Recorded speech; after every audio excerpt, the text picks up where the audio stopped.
Hello दोस्तों, आपके बीच में हम चंद्रगुप्त मौर्य और सेल्यूकस निकेटर के बारे में पढ़ेंगे। तो सबसे पहले सेल्यूकस निकेटर के बारे में हम जानते हैं। तो सेल्यूकस निकेटर सिकंदर का सेनापति था। इसने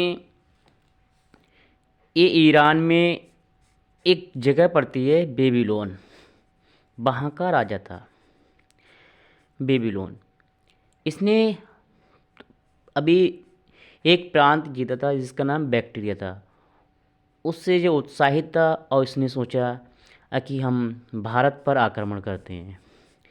ईरान से अफ़गानिस्तान आया, अफ़गानिस्तान से पाकिस्तान आया और पाकिस्तान से आते आते अपनी सेना लाया और सिंधु नदी को पार कर दिया इसने। किसने? सेल्यूकस निकेटर ने।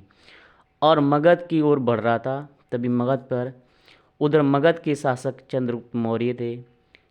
चंद्रगुप्त मौर्य और सेल्यूकस निकेटर के बीच युद्ध हुआ, जिसमें सेल्यूकस निकेटर की हार हुई। और उस हार के बाद सेल्यूकस निकेटर ने एक संधि करी जिसे अंतर्राष्ट्रीय संधि कहा जाता है। पहली संधि हुई अंतर्राष्ट्रीय स्तर पर। ठीक है। इस संधि में अनेक शर्तें थीं। शर्तें ये थीं कि चंद्रगुप्त मौर्य को सेल्यूकस निकेटर अपनी बेटी का विवाह करेगा।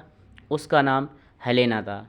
हेलेना का विवाह चंद्रगुप्त मौर्य से हुआ और चंद्रगुप्त मौर्य को कुछ प्रांत दहेज के रूप में सेल्यूकस निकेटर ने दिए।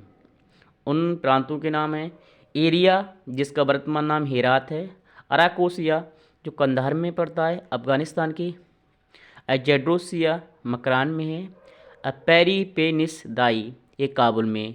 ये प्रांत दहेज के रूप में चंद्रगुप्त मौर्य को मिले।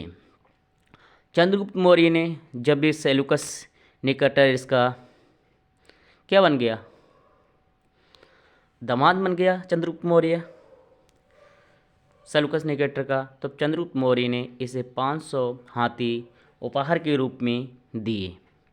फिर एक इनका राजदूत था सेल्यूकस निकेटर का, मेगास्थनीस, ये चंद्रगुप्त मौर्य के दरबार में आया और इसने एक पुस्तक लिखी इंडिका। और इंडिका पुस्तक में मौर्य साम्राज्य के बारे में बहुत अच्छी तरीके से उसने बताया है। चंद्रगुप्त मौर्य के प्रशासन कैसा था, वहाँ के लोग कैसे थे, कैसी व्यवस्थाएं थीं, इस पुस्तक में सारा विवरण उपलब्ध है। फिर चंद्रगुप्त मौर्य के साम्राज्य की बात की जाती है तो चंद्रगुप्त मौर्य का साम्राज्य जो था ईरान तक फैला हुआ था। ईरान, अफ़गानिस्तान, पाकिस्तान सब मिले हुए थे। कश्मीर से लेके कर्नाटक तक इसका अधिकार था और पश्चिम बंगाल तक, गुजरात से पश्चिम बंगाल तक इसके अधिकार था।